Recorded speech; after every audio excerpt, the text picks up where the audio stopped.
2020년도에 개봉한 가나의 혼인잔치 언약이라는 다큐멘터리 영화가 있었습니다. 당시 가나안 지역의 혼인잔치에 대한 풍습을 배경으로 제작된 영화인데 원래 제목은 Before the Wrath, 직역하면 진노가 오기 전에, 즉 예수님께서 재림하셔서 심판이 임하기 전에라는 뜻입니다. 예수님 당시 그 가나안 지역의 결혼 풍습은 먼저 신랑 신부 가족이 모여서 약혼을 합니다. 약혼의 자리에서 신랑 신부는 잔을 서로 마십니다. 이것은 취소할 수 없는 언약의 표시입니다. 이후에 신랑은 자기 집에 돌아가서 자기가 결혼 후에 살 방을 집안에 새로 짓고 준비를 합니다. 언제 신부 집으로 가서 혼인잔치를 하고 신부를 데려올지는 아무도 모릅니다. 오직 신랑의 아버지만 압니다. 어느 날 도둑같이 신랑의 아버지는 혼인 예식을 하러 신부 집으로 갈 거를 결정합니다. 그리고 어느 날 갑자기 신부 집에 도착했는데 신부 집이 혼인 준비가 안 돼 있으면 혼인은 이루어지지 않는다는 것입니다. 그래서 약혼식이 끝나면 신부는 매일 깨어서 준비하고 있어야 합니다. 마치 신랑을 기다리는 10처녀의 비유처럼 등불을 준비하고 있던 5처녀들은 혼인 예식에 들어가고 등불을 준비하지 못한 5처녀는 혼인잔치의 문이 닫혀서 혼인 예식에 들어가지 못하는 것과 같습니다. 마태복음 25장 1절은 이 비유가 천국에 들어가는 것과 같다고 합니다. 혼인잔치를 기다리며 깨어서 기다리는 것처럼 종들도 주인이 결혼잔치에서 돌아와 문을 두드릴 때 깨어서 기다리고 있다가 즉시 문을 열어야 한다는 것입니다. 당시의 혼인잔치는 예수님의 재림을 예표하는 것이라고 영화는 말하고 있습니다. 우리 35절부터 38절까지 다시 한번 읽겠습니다. 항상 허리에 띠를 두르고 등불을 켜놓고 있어야 한다. 마치 주인이 결혼잔치에서 돌아와 문을 두드릴 때 곧 열어주려고 대기하고 있는 사람들과 같이 되라. 주인이 돌아와서 종들이 깨어있는 것을 보면 그 종들은 복이 있을 것이다. 내가 진실로 너희에게 말한다. 그 주인은 허리에 띠를 두르고 그 종들을 식탁에 앉힌 다음 곁에 와서 시중을 들 것이다. 만약 주인이 한밤중이나 새벽에 오더라도 깨어있는 종들을 본다면 그 종들은 복이 있을 것이다. 주인이 다른 곳도 아니고 결혼잔치에 다녀왔다고 합니다. 결혼식 풍습을 너무나도 잘 알고 있는 갈릴리 출신의 제자들은 종이 항상 허리에 띠를 두르고 등불을 켜고 깨어있다는 뜻이 무엇인지 너무나 잘 알고 있었고 이 비유를 금방 이해했을 것입니다.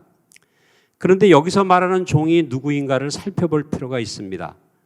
종은 두 가지가 있는데 하나는 어떤 대가를 받으면서 봉사를 하는 사람들이고 또 한 부류는 노예와 같이 소유물의 대상 같은 자기 의지가 전혀 없이 복종하는 사람들입니다.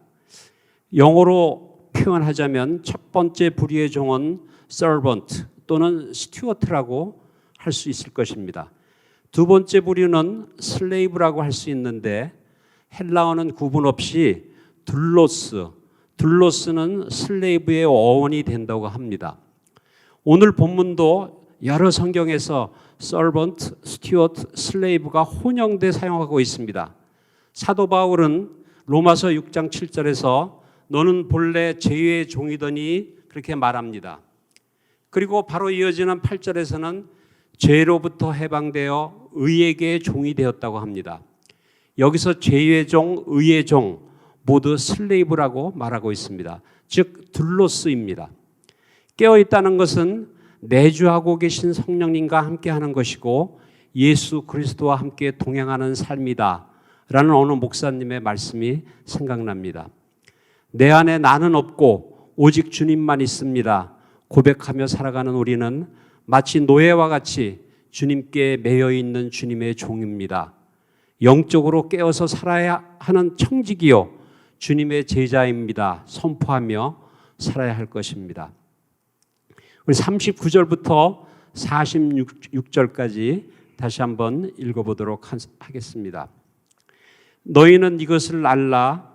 만약 집에 도둑이 언제 들지 알았더라면 집주인은 도둑이 집에 들어오지 못하게 할 것이다. 그러므로 너희도 준비하고 있어야 한다.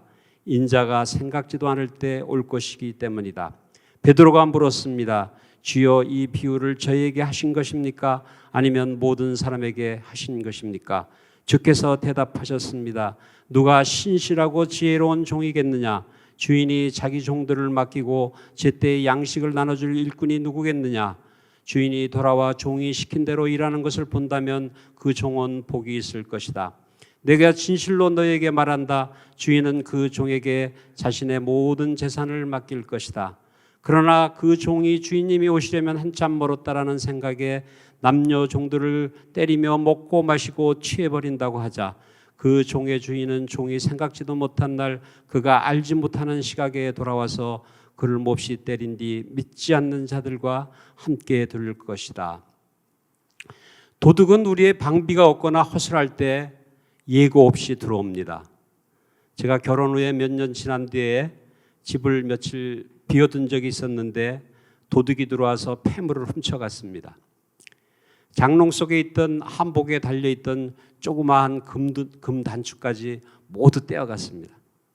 엘리베이터가 없었던 5층 아파트였는데 아마 그 도둑은 열려진 베란다로 들어와서 밤새도록 여유롭게 도둑질을 하고 나갈 때는 대문으로 나갔습니다. 우리가 깨어있지 않으면 우리가 가지고 있던 믿음도 구원도 확신도 구원의 확신도 주님의 사랑도 은혜도 모두 잊어버리게 될 것입니다. 장시간 지속되는 코로나는 우리의 굳건한 믿음의 문을 모두 사단에게 열어버리고 무방비로 방치하고 있습니다. 이제 마지막 때에 베드로후서 1장 4절부터 11절 이하에서는 이렇게 말씀하십니다.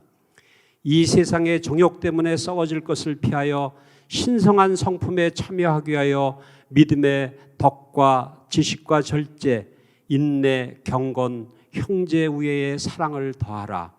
그리하면 실족하지 아니하고 예수 그리스도의 영원한 나라에 들어감을 넉넉히 주시리라.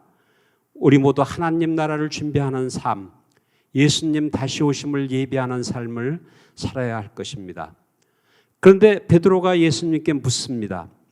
이 비유를 저희에게 주신 것입니까? 모든 사람에게 주신 것입니까? 저는 41절을 읽으면서 마태복음 26장 36절부터 42절에 겟세마나가 생각났습니다. 그곳에서는 베드로와 세베대의 두 아들이 있었다고 했습니다.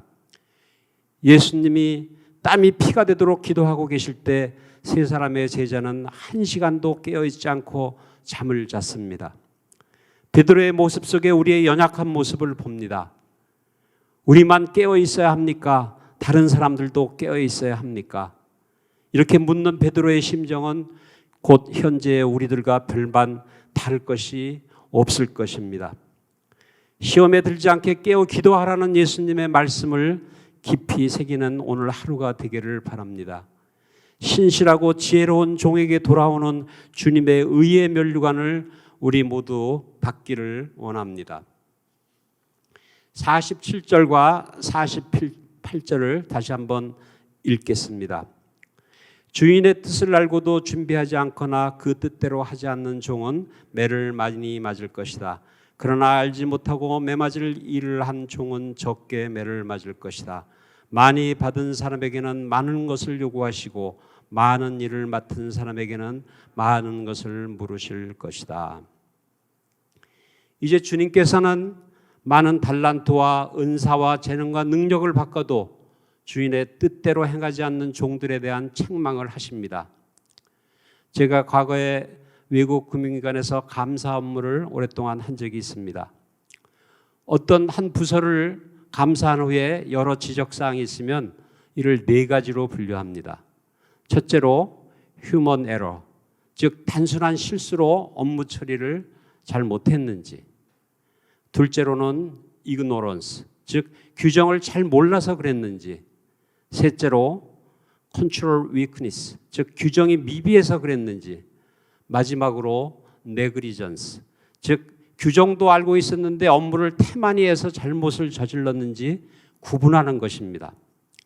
감사자 입장에서는 규정의 미비를 발견하고 이를 개선하도록 권유하는 것이 가장 좋은 지적 사항이지만, 검사를 받는 피감사자 입장에서는 업무 태만의 지적 사항은 심각한 결과를 가져오기도 합니다. 그의 승진도 연봉 인상도 모두 물거품이 될 수도 있습니다. 47절과 48절이 알지 못해서 매맞을 일을 한 사람과 알고도 뜻대로 하지 않은 사람의 매는 그 경중의 차이가 다르다는 것입니다. 우리 모두 매를 맞는 종이 아니라 많은 열매 맺는 충성된 종이 되기를 원합니다.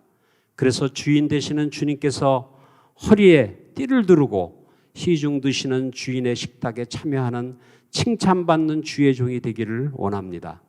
이렇게 고백하며 오늘 우리에게 주어진 오늘 하루에 영적 분별력과 영적 각성으로 살아가도록 저희 모두가 되기를 소망합니다. 오늘 말씀을 정리해 보겠습니다. 예수님의 심판을 위한 재림의 날은 오직 하나님 아버지만 아십니다. 그날은 도둑처럼 올 것입니다.